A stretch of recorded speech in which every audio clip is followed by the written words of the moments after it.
আশা যদি না থাকে বাঁচার আর কোনো রাস্তাই থাকবে না, বাঁচার পথটাই বন্ধ হয়ে যাবে। আশাই তো মানুষকে বাঁচিয়ে রাখে। তো আমরাও কিন্তু আশা নিয়ে বসে রয়েছি।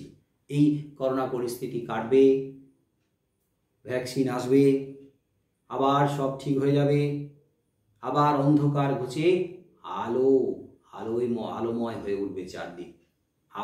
আমরা আবার সেই আগের মতো জীবনে ফিরে আসতে পারব। আশা নিয়ে আমরা বেঁচে আছি। কবি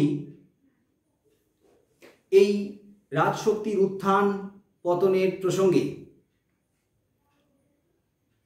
আমি মহিলা কবি কামিনী রায়ের স্মৃতিচিহ্ন কবিতার প্রসঙ্গে বলতে পারি। প্রসঙ্গ নিয়ে তোমাদের ক্লাস 7 এই কবিতাটা ছিল, মনে পড়ছে হয়তো?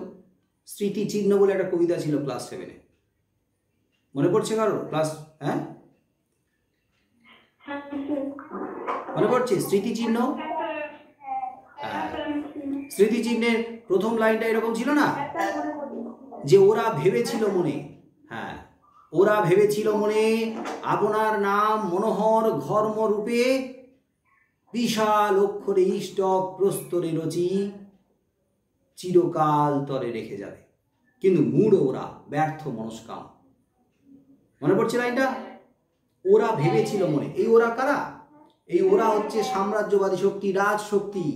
রাজশক্তি কি ভেবেছিল? রাজশক্তি ভেবেছিল যে আমরা কি করব না, যুগের পর যুগ, বছরের পর বছর আমরা আমাদের এই ক্ষমতাটাকে ধরে রাখবো।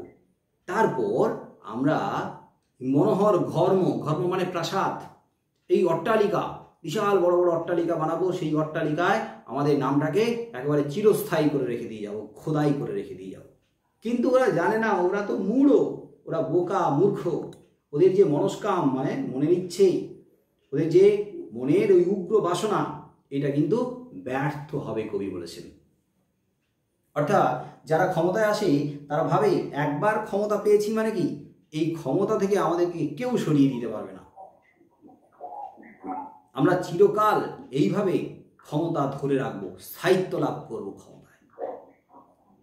স্পিকারটাকে অফ করে দাও, এখন কথা বলার পরপরই আবার সাউন্ডটাকে মিউট করে দেবে। অনেকের স্পিকার কিন্তু এই যে মিউট করে রাখবে।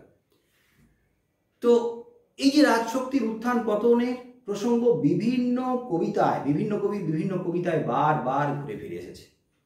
রবীন্দ্রনাথের খেয়া কবিতাতেও এসেছে। খেয়া কবিতাতে কবি কি বলছেন না, পৃথিবীতে কত দ্বন্দ্ব, পৃথিবীতে চারদিক জুড়ে কত দ্বন্দ্ব, সংঘাত, কত সর্বনাশের ঘটনা কবি লক্ষ্য করছেন। আর এই সর্বনাশ আর দ্বন্দ্বের মধ্য দিয়েই দেখা যাচ্ছে নতুন নতুন কত গড়ে ইতিহাস, একটা ইতিহাসের উত্থান, আবার ইতিহাসের পতনও ঘটছে। রক্ত প্রবাহের মাঝে ফেনাইয়া ওঠে, রক্তের প্রবাহ, শিরায় উপশিরায় যে রক্তের প্রবাহ ছুটছে, সেই রক্তের প্রবাহ মাঝে মাঝে ফেনিয়ে উঠছে। রক্তের প্রবাহ যেন আরো বেশি গতি লাভ করছে। আর সেই রক্ত প্রবাহের মাঝে দেখা যাচ্ছে সোনার মুকুট ফুটছে, মানে রাজশক্তির উত্থান হচ্ছে, আবার টুটে যাচ্ছে, অর্থাৎ সেই রাজশক্তির আবার পতনও ঘটছে। এইভাবে কবি নাগরিক জীবনে দ্বন্দ্ব সংঘাতকে ফুটিয়ে তুলেছেন। কিন্তু এই নগর জীবনে দ্বন্দ্ব সংঘাত থেকে, এই সর্বনাশ থেকে, এই রক্তপাত থেকে দূরে একটা নদীর দুপাশে দুটি গ্রামের কথা বলেছেন, যেখানে এই নগর জীবনের হইচই, সংঘাত, কোলাহল কোনো কিছুই প্রভাব ফেলতে পারে না, কোনো কিছুই ছাপ ফেলতে পারে না। তারা, সেখানকার মানুষেরা নিজেরা নিজেদের মতো করে আত্মমগ্ন হয়ে আছে, ডুবে আছে নিজেদের খেয়ালে, নিজেদের কাজে। তারা মিলেমিশে একসাথে ভালোবেসে সেই গ্রামটাকে সুন্দর করে সাজিয়ে রেখেছে।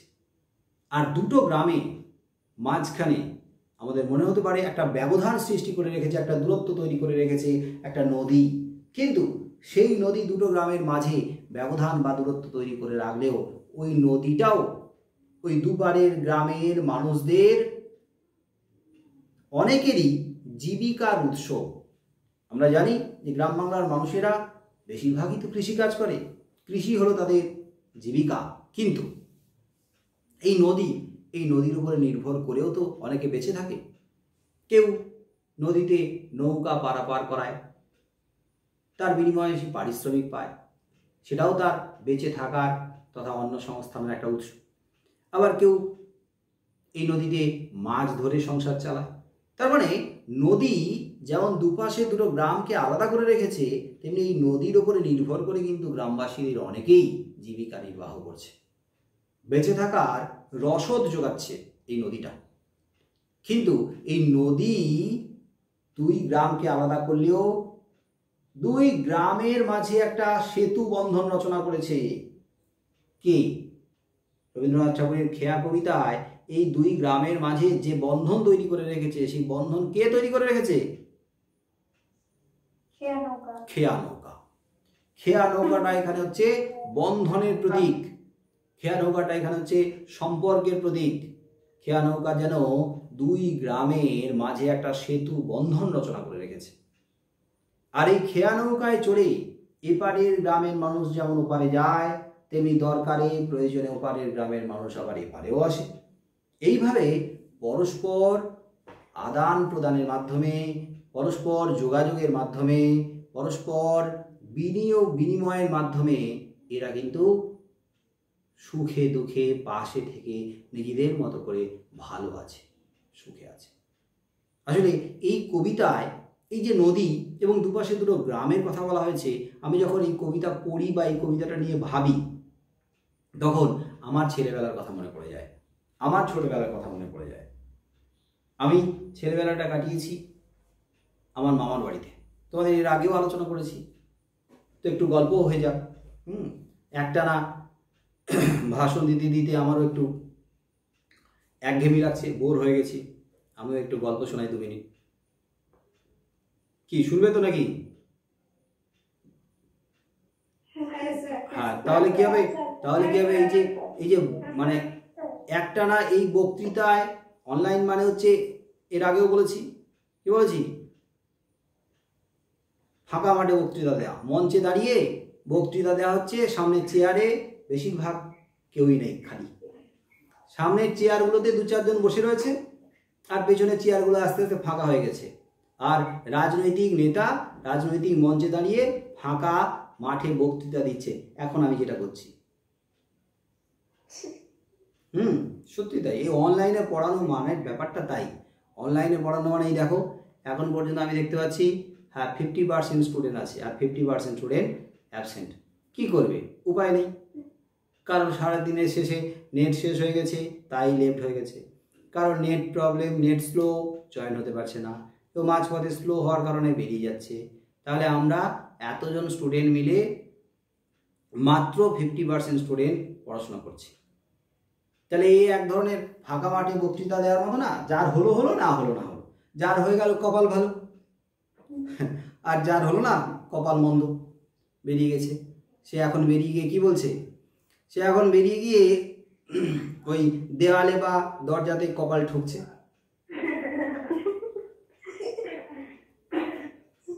কিছু করার নেই তো এখানে,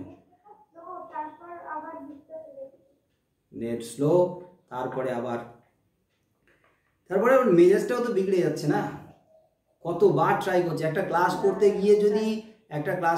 গিয়ে যদি এতক্ষণ ধরে ট্রাই করতে হয়, 10টা থেকে পড়া 11টা পর্যন্ত বসে থাকতে হয়, তাহলে শোনার মানসিকতাটা তো এমনিতেই নষ্ট হয়ে যায়। যাই হোক, তো আমি যেখানে আমার ছোটবেলার গল্পর কথা বলছিলাম, ছোটবেলার অভিজ্ঞতার কথা বলছিলাম, তো আমি মামার বাড়িতে কাটিয়েছি মাধ্যমিক পর্যন্ত, ক্লাস 3 থেকে মাধ্যমিক পর্যন্ত মামার বাড়িতে ছিলাম। তো আমার মামা বাড়িটা যেখানে তার পাশে একটা নদী গেছে। এই নদীটার ওপাশে একটা গ্রাম। অ্যাকচুয়ালি ওই গ্রামে কিন্তু মামা বাড়ি ছিল, কিন্তু মামাদের পরিবারটা এপারে চলে এসেছে, ওনাদের অনেক জমি জায়গা ছিল, এপারে চলে এসেছে, ওই একটা বাড়ি চলে এসেছে। এখানে আর আগে থেকে অনেক বাড়ি ছিল, কিন্তু ওই পারে ওনাদের আত্মীয় স্বজন, ওনাদের জ্ঞাতি সবাই কিন্তু ওপারে, আর মামারাই শুধু বিচ্ছিন্ন হয়ে এপারে চলে এসেছে। তাই প্রায় এপার থেকে নদী পার হয়ে ওপারে যেতে হতো। আর ওই নদী পারাপারের জন্য ছিল একটা নৌকা, খেয়া নৌকা। একটাই নৌকা, যাদের বাড়ি ওই ধারে। তো ওই ধারে মাঝিটাকে যদি ডেকে এই ধারে আনতে হতো নৌকা, তখন আমরা ওই এই ধারের পাড়ে দাঁড়িয়ে জোরে জোরে চিৎকার করতাম। চিৎকার মানে গলা ফাটি চিৎকার করতাম, অনেকটা দূরত্ব, এখান থেকে ধরো প্রায় কোট মোট হবে, চিৎকার চিৎকার চিৎকার, এত জোরে জোরে চিৎকার করতাম। শুনতে পেলে হতো, শুনতে না পেলে অনেক সময় নদী সাঁতরে আমরা ওই ধারে যেতাম, এরকম অবস্থা ছিল। আর সেই নদীটা যখন জোয়ারের সময় তো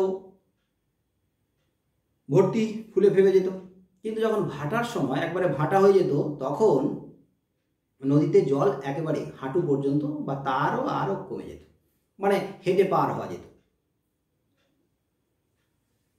অভিজিৎ, হ্যাঁ স্যার শুনবো শুনবো করে লিখে যাচ্ছিস, আমি তো বলেই যাচ্ছি। শুনতে পাওয়া যাচ্ছে না আমার সাউন্ড? আমার আওয়াজ শুনতে পাওয়া যাচ্ছে? শোনা যাচ্ছে, হ্যাঁ হয়তো, ওকে ওকে। হ্যাঁ, তো নদী পার হয়ে আমরা ওই ধারে যেতাম। এবারে যখন মাঠে ধান টান চাষ হতো, তখন এদিকে অনেকের জমি জায়গা আছে, ওই ধারে গ্রাম থেকে ওরা আসতো, জমি জায়গা এখানে চাষবাস করতো, আবার দিনের শেষে ফিরে যেত। হ্যাঁ, তো এইরকমভাবে চলতো। তো এই যে নদীটার নাম, এই যে নদীটার কথা বলছি, এই নদীটার নাম হচ্ছে কালনাগিনী নদী। কালনাগিনী নদীর নাম শুনেছো তোমরা? কালনাগিনী সাপ আছে না, কালনাগিনী সাপ, কালনাগিনী সাপের কথা আছে, ওই যে মনসামঙ্গল কাব্যে আছে কালনাগিনী সাপ। কালনাগিনী সাপ শুনেছো? হ্যাঁ, বেহুলা লক্ষিন্দরের বাসর ঘরে প্রবেশ করে কালনাগিনী ছবল দিয়েছিল লক্ষিন্দরকে। তো সেই কালনাগিনী নদী, কালনাগিনী নদীর নাম রাখা হয়েছে কালনাগিনী, তার মানে বুঝতে পারছো সেই নদী ঠিক কিরকম ভয়ঙ্কর হলে তার নাম রাখা হতে পারে কালনাগিনী। তার মানে কি করতো, মাঝে মাঝে ছবল দিত, নদীও মাঝে মাঝে ছবল দিত। তার মানে হ্যাঁ, আচ্ছা কেটে কেটে আসছিল। এখন এই যে অনেকের মিউট করা নেই, তো ওই জন্য প্রবলেম হচ্ছে। মিউট করে দাও, মিউট করে দাও সবাই। কালনাগিনী নামকরণ করা হয়েছে নদীর, কারণ কালনাগিনীর মতো মাঝে মাঝে ছবল দেয়। সুন্দরবনের অংশ থেকে বেরিয়ে দক্ষিণ 24 পরগনার দিকে গেছে, কাকদ্বীপ বলে যে জায়গাটা, তার পাশ দিয়ে গেছে আমাদের মামার বাড়ি, যেখানে আমার মামার বাড়ি। তো এই কালনাগিনী নদী জোয়ারের সময় তো ফুলে ফেপে উঠতো। কালনাগিনীর আবার একটা জায়গাতে 3টে নদী এসে মিশেছে, ওই 3টে নদীর মাঝখানে একটা বিরাট ঘূর্ণি তৈরি হয়, ঘূর্ণি। তো সেই ঘূর্ণিতে মাঝে মাঝে যদি নৌকা টোকা পড়ে রীতিমতো ঘুরতে থাকে, মাঝে মাঝে কিন্তু নৌকা টোকাগুলোকে টেনে নেয়। তো এই কালনাগিনী নদীতে মাঝে মাঝে আবার কুমির দেখা যায়, আবার এই কালনাগিনী নদীতে মাঝে মাঝে কিন্তু এধার থেকে বাঘ পেরিয়ে ওই দিকে চলে যাচ্ছে, এরকমও দেখা যায়। তো এই কালনাগিনী নদী, তো যখন জল কমে আসতো তখন আমরা হেঁটে ওই ধার থেকে এধারে পার হতাম। তো একবার তো জল কমেছে, মাঝিকে ডেকে ডেকে পাওয়া গেল না, তো সন্ধে প্রায় হয়ে আসছে, ভাবলাম ওই ধারে যাব, তেল আনতে যাচ্ছি, যাব তেলটা নিয়ে চলে আসবো। কিন্তু যেই তেলটা নিয়ে আসতে গেছি একটু দেরি হয়ে গেছে, আর ততক্ষণে জোয়ার চলে এসছে। এইবারে প্রায় গলা পর্যন্ত জল হয়ে গেছে, আর ওই নদীতে তো মাঝে মাঝে কুমির টুমির চলে আসে, ভয় লাগছে কি করে পার হব। অনেকক্ষণ দাঁড়িয়ে আছি, অনেকবার চেষ্টা করছি, সাহস সঞ্চয় করছি যে জলে নামি সাঁতরে পার হই, অনেকবার চেষ্টা করছি, এই ভয় বেঁধে বেঁধে উপায় নেই, দিকে সন্ধ্যা হয়ে যাচ্ছে। পরিস্থিতি মানুষকে শেখায়, ওই অবস্থাতে সাহস সঞ্চয় করে সাঁতরে আমি পার হলাম। আবার মাঝে মাঝে ওই নদীতে যখন জোয়ার ভর্তি হতো, তখন আমরা ওই পাড়ার ছেলেরা, সমবয়সীরা একসাথে আমরা কিন্তু সাঁতার টাতার কাটতাম, দারুণ মজা। যাই হোক, অনেকের ঘুম পাচ্ছে, ভালো কথা, অনেকের আবার খিদেও পাচ্ছে, এটাও ভালো কথা, আমি দেখতে পাচ্ছি। কিন্তু ঘুম পেলে কি হবে, আমি এই জন্য তো গল্প করছি। ঘুম পেলে তো আমার দোষ নয়, এটা ঘুমের দোষ। আমি আসলে এই কবিতাটা পড়াচ্ছিলাম, কিন্তু কবিতাটা পড়াতে গিয়ে আমার মনে হলো যে কবিতা শুনতে শুনতে তোমরা বোর হয়ে যাচ্ছ, তাই আমি একটু আমার গল্প বলি।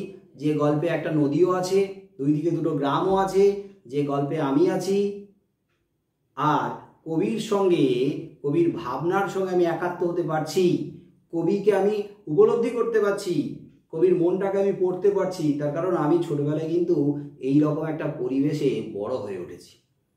তাই গ্রামীণ জীবন গ্রামীণ জনজীবন, গ্রামের প্রকৃতি, গ্রামের মানুষের কাছে রীতিমতো মুক্তাঞ্চল।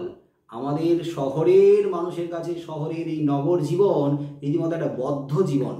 আর এই বদ্ধ জীবন থেকে অনেকটা দূরে, শহরের হইহট্টগোল থেকে, শহরের কোলাহল থেকে, শহরের যানবাহনের আওয়াজ থেকে, শহরের ধুলো থেকে, ধোঁয়া থেকে, দূষিত বাতাস থেকে দূরে খোলা আকাশের নিচে, নীল আকাশের নিচে এই মুক্ত বাতাস দম ভরে নেওয়া যায় যে জায়গা, সেটাই হলো গ্রামীণ জগৎ, গ্রামীণ প্রকৃতি। হ্যালো,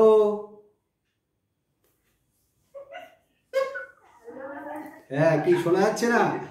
নাকি ঘুম পাচ্ছে বলে একা একা হ্যালো হ্যালো করে ঘুমটা কাটানোর চেষ্টা করছিস? হ্যাঁ, হ্যালো,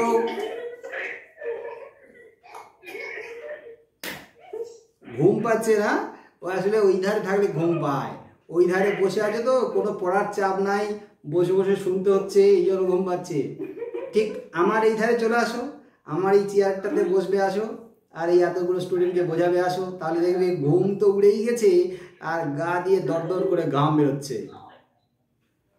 এটা কিন্তু তোমাদের দোষ নয়, এটা বরাবর এটা মানুষের প্রকৃতির দোষ, স্বভাবের দোষ। এটা হচ্ছে অবস্থার জন্য মানুষই কিন্তু দায়ী, এই অবস্থার জন্য। এটা তো ঘটনা যে মঞ্চে দাঁড়িয়ে বক্তৃতা দিচ্ছে মাইক হাতে, তার কিন্তু ছেড়ে দে মা কেঁদে বাঁচির মতো অবস্থা। আর যে মঞ্চের সামনে চেয়ারে বসে রয়েছে বা মাঠে বসে রয়েছে, বক্তৃতা শুনছে, তার কিন্তু বোরিংনেস চলে আসবে, সে কিন্তু বোর হবে। সে বলবে, দূর কি বকবক করছে, কখন ছাড়বে? হ্যাঁ, এই বক্তৃতা এত লম্বা কেন করছে বাবা? মঞ্চে উঠলেই 2 মিনিট বক্তৃতা দিলি, হাততালি বেশি পাবি, তাড়াতাড়ি নেমে যাবি। আর স্যার এখানে বক বক বক বক বক বক করেই যাচ্ছে। একই জিনিস, একই কথা আগে বুঝিয়ে দিয়েছে, তারপরেও সেই একই জিনিস নিয়ে বক বক করছে। আগে তো বোঝানো হয়ে গেছে, এত কথা বলার কি দরকার? অল্প পড়াবে, ঘুম পাচ্ছে, খিদে লাগছে, আস্তে আস্তে বেরিয়ে যাবো আমরা।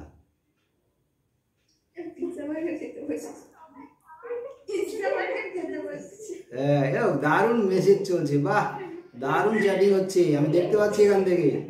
কত কষ্ট, কত দুঃখ, কত যন্ত্রণা, কত কঠিন অবস্থার মধ্যে পড়াশোনা করছে এরা বসে বসে। দেখেছো কি দুঃখ কষ্ট, খিদে পেয়েছে, ঘুম পেয়েছে, হ্যাঁ, ঢুলতে ঢুলতে গড়িয়ে যাচ্ছে। কোলবালিশটাকে সামনে রাখ।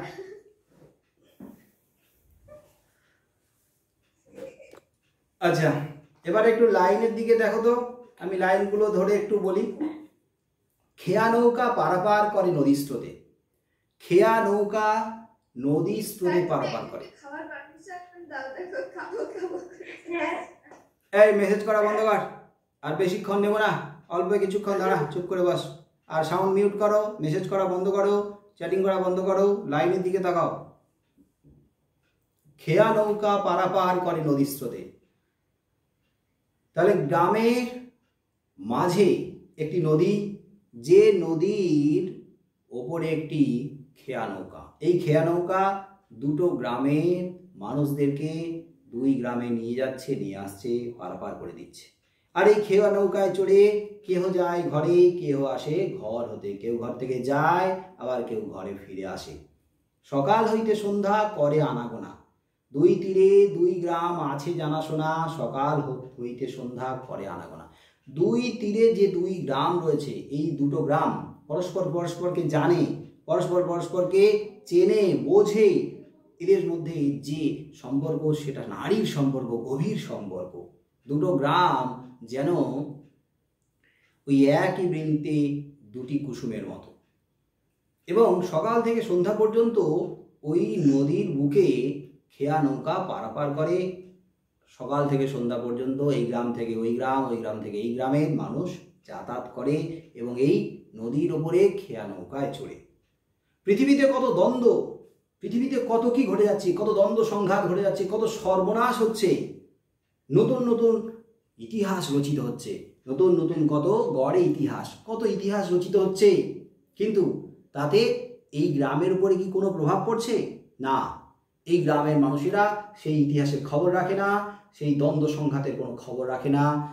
দ্বন্দ্ব সংঘাত, ইতিহাসের কোনো প্রভাব পড়ে না এই গ্রামগুলোর উপরে। রক্ত প্রবাহের মাঝে ফেনাইয়া ওঠে সোনার মুকুট কত ফুটে আর টুটে। এগুলো আমি আলোচনা করে দিয়েছি একটু আগে। সভ্যতার নব নব কত তৃষ্ণা ক্ষুধা। এখানে তৃষ্ণা আর ক্ষুধা, তৃষ্ণা মানে হচ্ছে আকাঙ্ক্ষা, ক্ষুধা মানে চাহিদা, বাসনা। সভ্যতার একটা খিদে আছে, সভ্যতার একটা তৃষ্ণা বা আকাঙ্ক্ষা আছে। সভ্যতার তৃষ্ণা কি, ক্ষুধা কি না? সৃষ্টির সেই আদিতে যখন সভ্যতা সৃষ্টি হয়েছিল, সভ্যতার গোড়াপত্তন হয়েছিল, সেখান থেকে সভ্যতা কি করছে না, এগিয়ে চলেছে সামনের দিকে। মানুষের জীবনধারা আধুনিক সভ্যতার হাত ধরে আরো উন্নততর হচ্ছে। শোনা যাচ্ছে না? মানুষের সভ্যতা, আচ্ছা, মাঝে মাঝে হয়তো একটু একটু শোনা যাবে না, এখানে আমি বলে যাচ্ছি তো একটু একটু হয়তো নেটওয়ার্কের প্রবলেমের কারণে শোনা নাও যেতে পারে, কারণ অনেকে আবার লেফট হয়ে যাচ্ছে। তো চেষ্টা করো, আবার মাঝে মাঝে সাউন্ডটা আসবেও। তো শোনা যাচ্ছে না বললে আমার কিছুই করার নেই, আমি তাও চিৎকার করে করে পড়াচ্ছি। এখন রাত দুপুরবেলা আশেপাশের লোকজন এমনিতেই রেডি হয়ে আছে আমাকে মারধর করার জন্য। তারা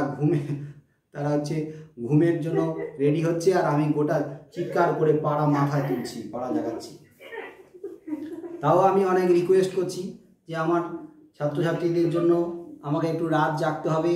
তোমাদের ঘুম যদি একটু নষ্ট হয় তাও কিছু করার নেই, মানুষের ঘুম পরে, আগে পড়াশোনা শিক্ষা এগিয়ে যেতে হবে আমাদের, কিচ্ছু করার নেই। যাই হোক, অনেক রিকোয়েস্ট করে তাদেরকে থামিয়ে রেখেছি, তাই মাঝে মাঝে সাউন্ড শুনতে পাবে, মাঝে মাঝে পাবে না। তাই আমাকে মোটামুটি এগিয়ে যেতে দাও, শেষ করতে দাও। তো পৃথিবীতে নতুন নতুন কত গড়ে ইতিহাস, সভ্যতার নব নব কত তৃষ্ণা ক্ষুধা। যেখানে ছিলাম সভ্যতার নব নব কত তৃষ্ণা ক্ষুধা। সেই সভ্যতার গোড়াপত্তনে যখন কিছুদিন গেছে তখন সেই সভ্যতা আরো উন্নত হয়েছে, আবার কিছুদিন গেছে আরো সভ্যতা উন্নত হয়েছে।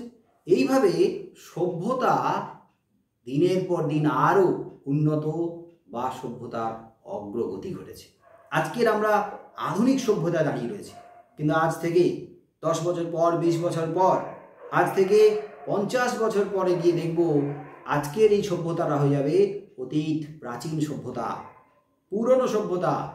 আজ থেকে 50 বছর 100 বছর পরে গিয়ে দেখা যাবে সেই সভ্যতাটা হবে আজকের থেকে আরো বেশি আধুনিক তথা অত্যাধুনিক এক সভ্যতা। তাহলে এই সভ্যতার টেন্ডেন্সি হলো, এই সভ্যতার মানসিকতাই হলো কি না, আরো উন্নত করা সভ্যতাকে। আর সেই সভ্যতাকে উন্নত করতে গিয়ে সভ্যতার হাতে যেমন অনেক ভালো দিক এসছে, অনেক ভালো জিনিস এসছে, মঙ্গলময় মঙ্গলকর বা শুভ জিনিস এসছে, যেটাকে বলি আমরা সভ্যতার আশীর্বাদ স্বরূপ, ঠিক তেমনি এই সভ্যতাকে উন্নত করতে গিয়ে মানুষের হাতে এসছে কত মারণাস্ত্র, কত ভয়ঙ্কর ভয়ঙ্কর অস্ত্র এসেছে। আর সেই অস্ত্রকে প্রয়োগ করেছে মানুষ কেড়ে নেওয়ার কাজে, হানাহানির কাজে, জীবনকে ছিনিয়ে নেওয়ার কাজে। তাহলে সভ্যতার নবনব কত তৃষ্ণা ক্ষুধা, এই যে সভ্যতাকে আরো আধুনিক করে তোলার জন্য যে আকাঙ্ক্ষা, একেই বলা হয় যে তৃষ্ণা। ছিনিয়ে নেওয়ার জন্য, ক্ষমতা হরণ করার জন্য, ক্ষমতায় বসার জন্য যে বাসনা, তাকেই বলা হয়েছে ক্ষুধা। এই তৃষ্ণা ক্ষুধা নিয়েই কিন্তু সভ্যতা এগিয়ে চলেছে। আর এই তৃষ্ণা ক্ষুধাতেই উঠে আসছে কত হলাহল, উঠে আসছে কত সুধা। এই হলাহল আর সুধার কথা তোমরা জানো, একটু আগেই আমি আলোচনা করছিলাম আগের ব্যাচে যারা ছিল, যে পৌরাণিক কাহিনীতে আমরা দেখতে পাচ্ছি, পৌরাণিক কাহিনীতে দেবাসুরের মধ্যে সমুদ্র মন্থন হচ্ছে, দেবতা আর অসুরদের সঙ্গে। দেবতা আর অসুররা মিলে সমুদ্র মন্থন করছে, আর সেই সমুদ্র মন্থনে প্রথমে কিন্তু উঠে এসেছিল হলাহল অর্থাৎ বিষ। সেই যে বিষ, সেই বিষের নাম ছিল কালকুট, কালকুট বিষ, তীব্র বিষ। একটু জিভে লাগিয়ে তার সাথে সাথে কিন্তু পটল তুলবে। পটল তোলা মানে মৃত্যু। বলছে এই কালকুট বিষ নাকি এতটাই মারাত্মক, পটাশিয়াম সায়ানাইডের থেকেও নাকি আর মারাত্মক। পটাশিয়াম সায়ানাইড নাকি জিভে একটু লাগিয়ে দেওয়ার সাথে সাথে শেষ হয়ে যায়, তার থেকেও নাকি মারাত্মক কালকুট বিষ পৌরাণিক কাহিনীতে পাওয়া যায়। যাই হোক, বাস্তবে এর বাস্তবে এর অস্তিত্ব আছে কিনা আমি জানি না। তো হলাহল, সাউন্ড মিউট করো তাহলে শোনা যাবে। তাহলে হলাহল মানে কি? Sound mute. হলাহল মানে কি না বিষ। তাহলে বিষ মানে এখানে সভ্যতার অভিশাপের কথা বলা হয়েছে, সভ্যতার ক্ষতিকারক দিকের কথা বলা হয়েছে। রক্ত, সংঘাত, হিংসা, রক্তপাত, মারামারি, কাটাকাটি, এগুলো হচ্ছে সভ্যতার হলাহল। হলাহল উঠছে। আবার উঠে কত সুধা। সুধা মানে শুভ, সুধা মানে ভালো, সুধা মানে মঙ্গলময়। সভ্যতাকে এগিয়ে নিয়ে যাচ্ছে, সভ্যতার অগ্রগতিটাকে, সভ্যতার আশীর্বাদটাকে বলা হয়েছে কত সুধা। কিন্তু সভ্যতার অগ্রগতি হোক আর সভ্যতার অবনমনই হোক, আশীর্বাদ হোক আর অভিশাপই হোক, সুধাই হোক আর হলাহলি হোক, দ্বন্দ্ব সংঘাতই হোক আর রাজশক্তির উত্থান পতন হোক, এর কোনোটাই প্রভাব ফেলে না কোথায়? এই নদীর দুই তীরে যে দুটো গ্রাম তাদের উপর। শুধু হেতা দুই তীরে কে বা জানে নাম। দুই তীরে দুটো গ্রামের নাম বিশ্বের কেউ কোনোদিন হয়তো শোনেইনি। এই দুটো গ্রামের নাম অখ্যাত। এই দুটো গ্রামের নাম হয়তো দুটো গ্রাম আর আশেপাশে দু চারটে গ্রাম ছাড়া আর কেউ জানে না, কেউ গ্রামের নাম শোনেইনি। কিন্তু কেউ শুনুক আর না শুনুক তাদের কিছু যায় আসে না। তারা দুটো গ্রাম দোহা পানে চেয়ে আছে, দুইখানে গ্রাম। এই দুটো গ্রাম দুটো গ্রামের দিকে তাকিয়ে আছে। দুটো গ্রাম এক দৃষ্টিতে দুটো গ্রামের দিকে তাকিয়ে আছে। ছাতনাতলায় শুভ দৃষ্টি।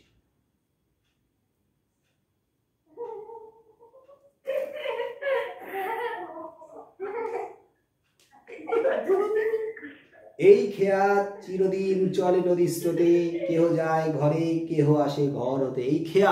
এই খেয়া শুধু এই নদীর ওপরে এই দুইখানি গ্রামকেই সংযুক্ত করেনি, এ যেন আবহমান কাল ধরে এই খেয়া চলছে চলছে চলছে আর বেঁধে রেখেছে এইভাবে গ্রামের মানুষজনকে। তাই কবি এই খেয়া এবং এই খেয়ার মধ্য দিয়ে যে বিষয়টাকে উপস্থাপন করেছেন, এই বিষয়টা সম্পূর্ণভাবে হয়ে উঠেছে কবির চোখে একটা শাশ্বত চিত্র, একটা চিরন্তন, একটা মানবতার সম্পর্ক, একটা হৃদয়ের মানবতার বন্ধনে ঘেরা একটা সুন্দর গ্রামীণ ছবি, যার কোনোদিন মলিনতা নেই। চির অমলিন বা চির উজ্জ্বল এই গ্রাম বাংলা এবং গ্রাম বাংলার জনজীবন। তাই কবি শহর জীবন থেকে চলে যেতে চান, কাটাতে চান এই গ্রামীণ পরিবেশের মাঝে।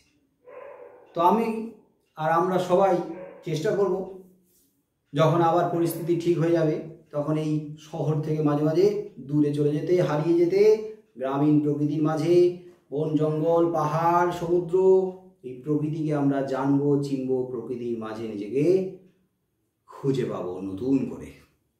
দেখা যাক আমাদের এই পরিস্থিতিটা ঠিক হয় কিনা, আমরা আবার সেই আগের মতো জীবন, আগের মতো আবার সুখী জীবন ফিরে পাই কিনা।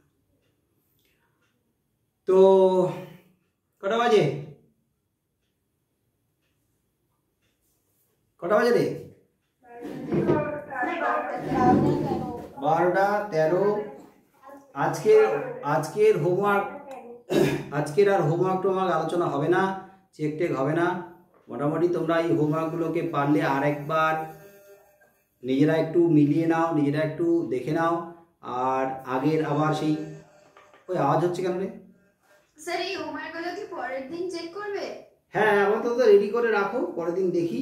আজকে তো প্রথমে এমন এই নেটওয়ার্কের বিপর্যয় শুরু হলো, ভগবান আমাদের সহায় ছিল না।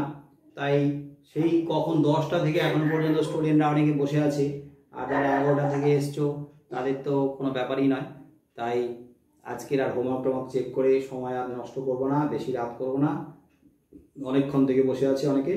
তো দেখা যাক পরের সপ্তাহে আবার আমাদের নেটওয়ার্ক ঠিকঠাক থাকে কিনা, ক্লাস করতে পারি কিনা।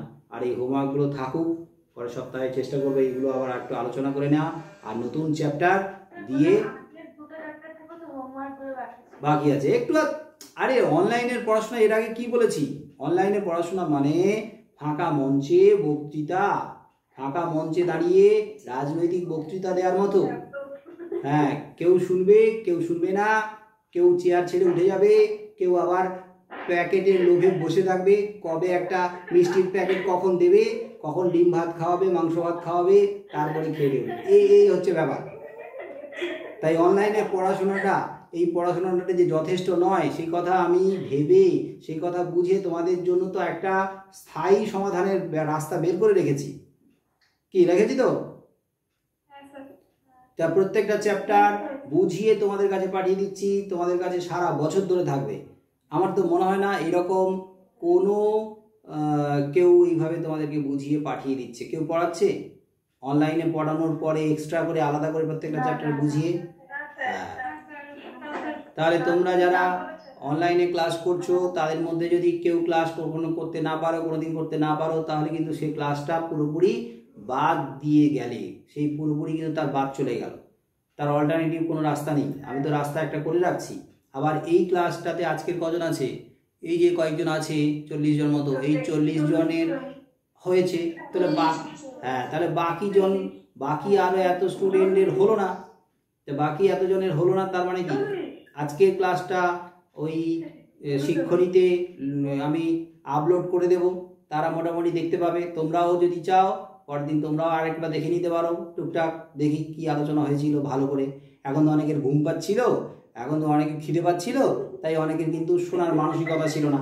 তাই স্যার এতক্ষণ ধরে কী বকবক করলো, হ্যাঁ, সেটা কিন্তু আরেকবার চেষ্টা করবে ওই আপলোড করা ভিডিওটা দেখে নিতে, তাহলে বুঝতে পারবে। তো যাই হোক, আজকের সবাইকে শুভরাত্রি, গুড নাইট, টাটা। একবার ক্যামেরাগুলো অন করো। আরে ক্যামেরাগুলো অন কর, ক্যামেরাগুলো অন কর। ক্যামেরা অন করেনি, কোন রকম বিছানায় গড়িয়ে পড়লে বাঁচে সত্যি। Tata tata, good night.